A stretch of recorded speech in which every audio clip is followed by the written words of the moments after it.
এরপরে যদি সে সঠিকভাবে কি করে প্রেস না করে কলারটা আগে প্রেস করার কথা, ডলার দিয়ে তারপরে টপ সাইড ইনসাইড ডলার বাটনটা লাগিয়ে আয়রন করার কথা নেকটা। তো সেই জায়গায় যদি না করে তাহলে কলারে কার্লিং ভাবটাতে কুচি কুচি হয়ে গেল। ফরওয়ার্ড নিবে দুই পাশে শোল্ডারের পরিধি সমান হয়, অর্থাৎ এক পাশে শোল্ডারের সরা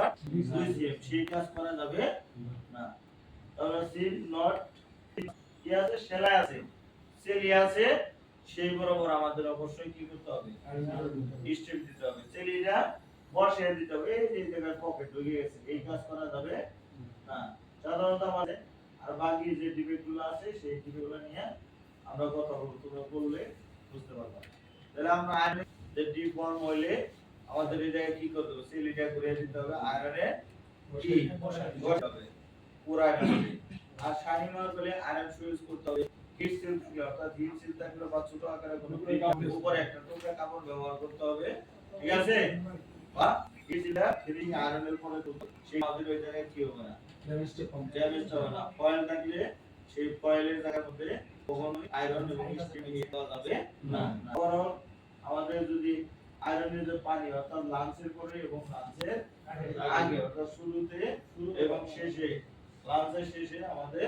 অবশ্যই বাইরের দিকে কি করতে হবে, আস্তে প্রেস করে দিতে হবে, মধ্যে দিতে হবে। এটা গেটআপ অল এভরিথিং সেলিগুলো ভালোভাবে বসায় দিতে হবে। আমরা সবাই নেই কিন্তু সবাই নেই কিন্তু মানি না, এটা কোন জায়গায় লেখা আছে যে আকার দিয়ে ধরতে হবে আর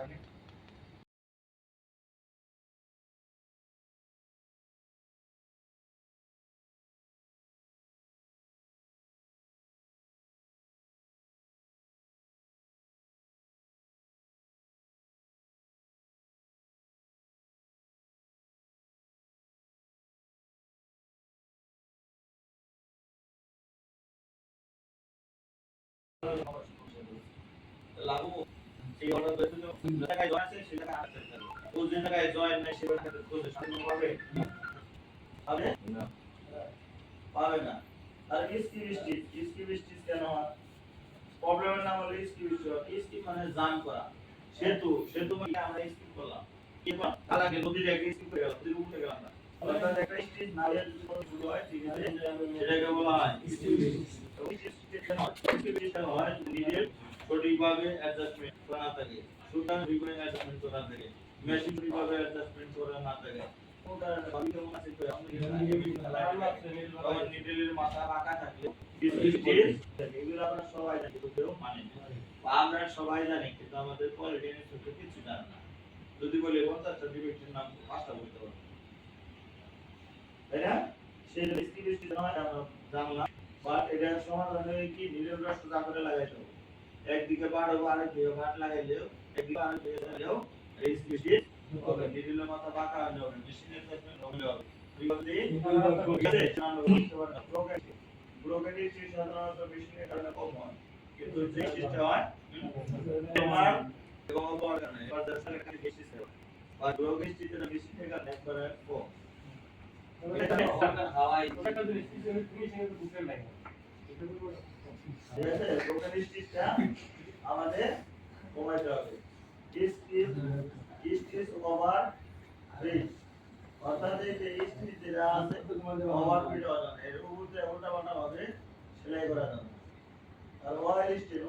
আমরা জানি অয়েল স্টিচ কেন হয়, পুরো হসপিটালের কারণে হয়, হাওয়া দিলে হয়, মেশিন সার্ভিসিং না করলে হয়। আমরা যা করতে সময় না জ্বর নয়, জ্বরে যদি এই জ্বরের কারণ জানি তো সময় না কারণ খুলে চলে তো অয়েল স্টিচ কেন হয় এগুলা যদি অয়েল স্টিচ হয়, হাউসকিপিং খারাপ থাকলে অয়েল স্টিচ হয়, অল্টার বডি অয়েল স্টিচ হয়। সাধারণত অয়েল স্টিচ বেশি হয় ওভারলক মেশিনে এবং blood machine, blood lock machine কোন মেশিনে, ওভারলক মেশিনে এবং ব্লাড লক মেশিনে মেইন লেভেল এটা মার্কিং না করে বললে হয়। দ্বিতীয়ত হচ্ছে অপারেটর অসাবধানতা, অপারেটরের অসাবধানতা, তার কাছে তো যদি অনেকগুলো বডি থাকে তখন সে কি করে মেশিনের নিচে সঠিকভাবে লেভেল করে না, বডি প্লেসমেন্ট করতে পারে না। তাহলে লেভেলের যে অপারেটর তারটা কি রাখতো কি রাখতে হবে, তাহলে এই লেভেলে মিস্টেকটা হবে না, কালসে করবে সে অবশ্যই প্রপারলি মার্ক করতে হবে। এই আরেকটা কি আছে জয়েন্ট স্টিচ তো জানা যে যে জায়গায় জয়েন অর্থাৎ প্লাস্টকের জয়েন স্টিচের বেশি অবলগে কি জয়েন স্টিচ হয়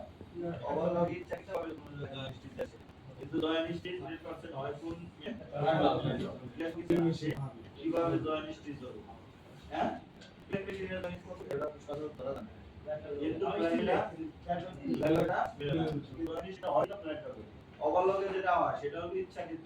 অবলগে ইচ্ছাকৃত ভাবে দিল যাই না কোন করলো আর একটা হচ্ছে ব্লাড লগে যেটা হয় এটা প্রকৃতির নিয়মে সব সময় জয়েন স্টিচের জায়গায় মিলবে না রয়েস তো আমরা সবাই জানি রয়েস যদি কম্প্রেশন মেশিনে করি তাহলে রয়েস কি থাকবে না ঠিক আছে বাট যদি আমরা ম্যানুয়াল মেশিন করি তাহলে রয়েসটা হয় অপারেটর হ্যান্ডলিং কারণে অপারেটর হ্যান্ডলিং কারণে আর একটা হচ্ছে যদি কোনো ইউভি ফেব্রিক থাকে তাহলে বডিতে রয়েস বেরোবে আনিমেনিয়াম হবে কি হবে রয়েস বেরোবে আনিমেনিয়াম হবে রিজেকশনটা হবে যেটা আপনি শার্প বেস কোন জায়গায়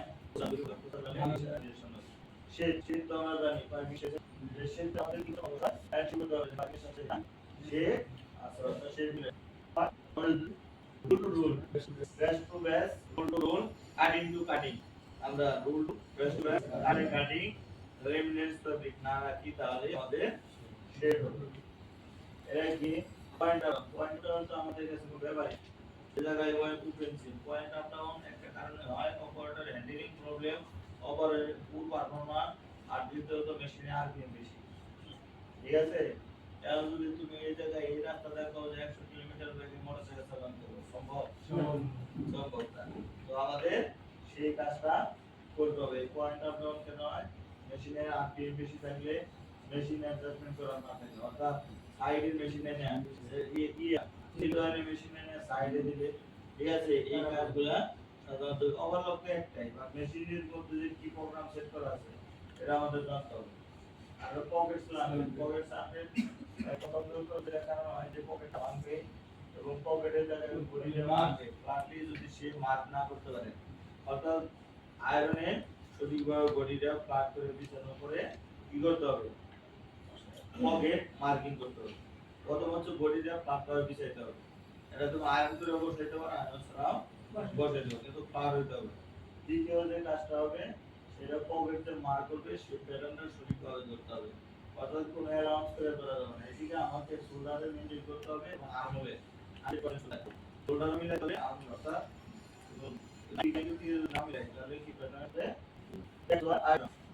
যে জয়েন করবে তোমার যদি চোখে এরকম দেয়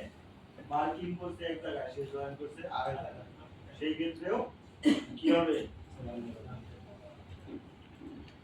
পকেট স্ল্যান্ডেড হবে এর মানে কি আগায় পাতানি তো বুঝি আমরা মেশিনের আরপিএম যদি একটা ঠিক না থাকে হ্যান্ডলিং যদি ঠিক না থাকে মার্ক যদি না হয় মার্ক যদি অর্থাৎ সেভি টু সেভি যদি সে না ইনশিওর করে কি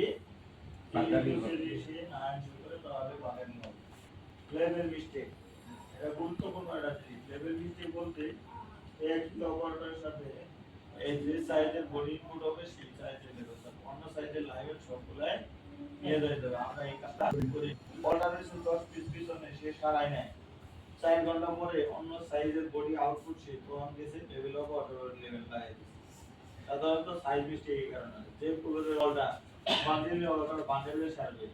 এবং লেভেল অফ অর্ডারের কাছে একটা মাত্র লেভেল থাকবে আর এক কিছু লেভেল মিস্টেক লেভেল মিস্টেক হয় কি আমি সব মেইনটেইন করছি আমার অর্ডার হয়েছে না পিছনে ছিল মুছে রেখে দিয়েছি ওই সাইজ তো শেষ যখন শেষ অন্য সাইজ আছে একবার মনে করা যে এই টয়লেটের গতি ধরছে এই অবস্থা হয়েছে তো বডি ছেড়ে দিয়েছে কিন্তু ওই অর্ডার হয়েছে ওই লেভেলে তার নেই সে তারা ওইভাবে কি করছে যে যা সেটা মেনে সাধারণত বান্ডেলের অর্ডার যদি বান্ডেলে ঠিক করে সেই ক্ষেত্রে অবশ্যই সাইজ মিস্টেক কি হবে কম হবে সাইজ মিস্টেক থেকে ধরে নেওয়া হয় কি যে অর্ডার আছে অর্ডার ইনপুটে মাল ঢোকাইতে হবে হয়তো মানে সাইজ দ্বিতীয়ত হচ্ছে আমার কাটিং এর কোনো সাইজ বান্ডেল আসা যাবে না আমার অর্ডার এক সাইজে করতে হবে চতুর্থ হচ্ছে অর্ডার বান্ডেলে কি হবে পঞ্চম হচ্ছে আমার ফুল গাড়ির অর্ডার আছে মেশিনের উপর কোন টাইপে কোন কালার কত কত নাম্বার এগুলো সাইজ বের করে লেভেল আছে সে জানি না এই লেভেল সাইজ থেকে আর যে হ্যাঁ সে জানে না লেভেলের ওই দিও না কোনটা বারকোড কোন কালার হলে কোন বারকোড কোন কালার কোড ওই দিও আইতেছে